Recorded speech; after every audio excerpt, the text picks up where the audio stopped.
नमस्कार, मैं अनिल श्री अरविंदो सोसाइटी की ओर से आप सभी का इस वीडियो में हार्दिक स्वागत करता हूं।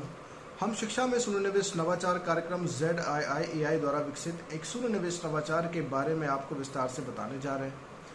इस वीडियो में मैं आपको अभिनव शिक्षण तकनीक के अंतर्गत उत्तर प्रदेश के नवाचारी शिक्षकों द्वारा विकसित एक शून्यनिवेश नवाचार के बारे में आपको बताने जा रहा हूँ, जिसका नाम है मैं कौन हूँ।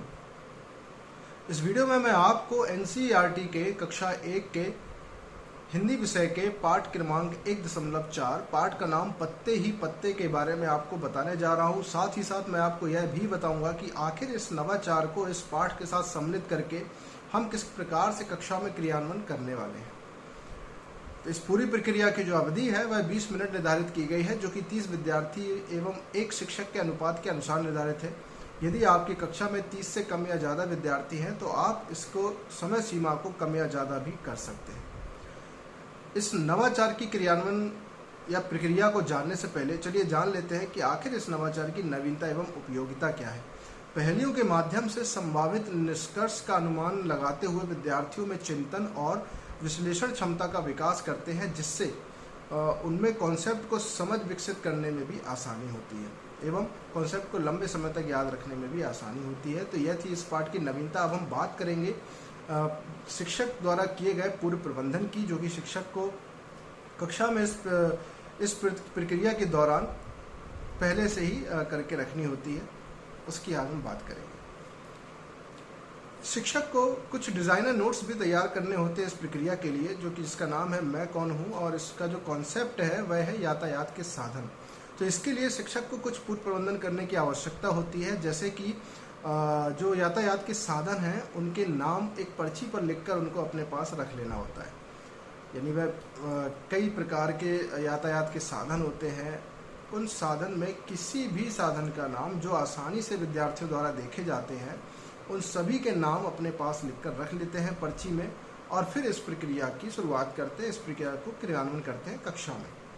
एवं यह सुनिश्चित भी कर लेते हैं कि सभी विद्यार्थियों द्वारा इस पाठ को पढ़ लिया गया हो एवं इसके कॉन्सेप्ट का निर्माण भी कर लिया गया। अब बात करते हैं कि आखिर इसको उदाहरण से भी समझेंगे कि कैसे हम इस प्रक्रिया को करते हैं। अब मान के चलते हैं कि कक्षा में जैसे शिक्षक जो पर्चियाँ पहले से ही बनाकर डिज़ाइनर नोट तैयार कर लेते हैं, तो अनुक्रमांक के हिसाब से या फिर नाम के अनुसार जैसे भी उनको सुविधा हो उसके अनुसार विद्यार्थियों को बुला सकते हैं। एक साथ 2 विद्यार्थी इस प्रक्रिया में आते हैं। एक विद्यार्थी होता है जो या चाहे तो एक विद्यार्थी के साथ भी प्रक्रिया कर सकते हैं। जैसे ही विद्यार्थी आता है, शिक्षक उसको एक पर्ची दे देते हैं और विद्यार्थी पर्ची खोलकर देखता है। जैसे ही पर्ची देखता है तो उस पर्ची में जो भी लिखा या जो भी चित्र बना होता है उसका नाम पूरी कक्षा के सामने वह अनाउंस करने की कोशिश करता है, और बाकी जो विद्यार्थी हैं वह जानने की प्रयास करते हैं कि कैसे, मतलब पूरी कक्षा के सामने अनाउंस नहीं करता है, लेकिन बाकी जो विद्यार्थी है वह प्रश्नों के द्वारा यह जानने की प्रयास करते हैं कि विद्यार्थी के पास जो पर्ची है उसमें लिखा क्या है। तो वहाँ से वे प्रश्न करते हैं कि मान लीजिए उसके पास साइकिल का चित्र आया। मान के चलते हैं, उदाहरण के तौर पर साइकिल का चित्र विद्यार्थी के पास पहुँचा है, तो साइकिल के चित्र को विद्यार्थी क्वेश्चन पूछेंगे कि क्या मैं पाठ से जुड़ी कोई चीज़ हूँ। तो विद्यार्थी बोलेगा हाँ, पाठ से जुड़ी चीज़ है। फिर क्वेश्चन पूछेंगे विद्यार्थी, क्या मैं कोई यातायात का साधन हूँ। तो विद्यार्थी बोलेगा हाँ, यातायात के साधन है। फिर अगला जो अन्य विद्यार्थी जो प्रश्न पूछेंगे क्या मेरे पास पहिए हैं। तो विद्यार्थी बोलेगा हाँ, पहिए भी हैं। इसके बाद फिर विद्यार्थी को क्या मेरे पास 2 पहिए हैं।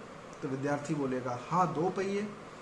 फिर पूछेगा क्या मैं ईंधन से चलता हूँ। तो विद्यार्थी कहेगा नहीं, ईंधन से नहीं चलता हूँ। तो अन्य विद्यार्थी तुरंत ही समझ जाएंगे कि ऐसी 2 पहिए की चीज़ जो होती है वह साइकिल होती है। तो विद्यार्थी बोले क्या मैं साइकिल हूँ।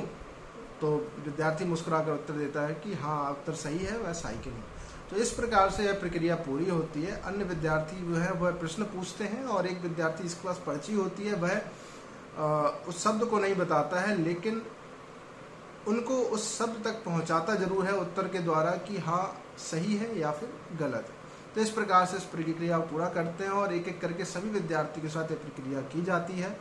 तो मैं आशा करता हूं कि यह प्रक्रिया आपको पसंद आई होगी, यह नवाचार पसंद आया होगा तो इसको लाइक ज़रूर करें, शेयर करें एवं इस ZII यूट्यूब चैनल को सब्सक्राइब करें ताकि इसी प्रकार के मनोरंजन नवाचारी वीडियो आप तक पहुंचते रहें।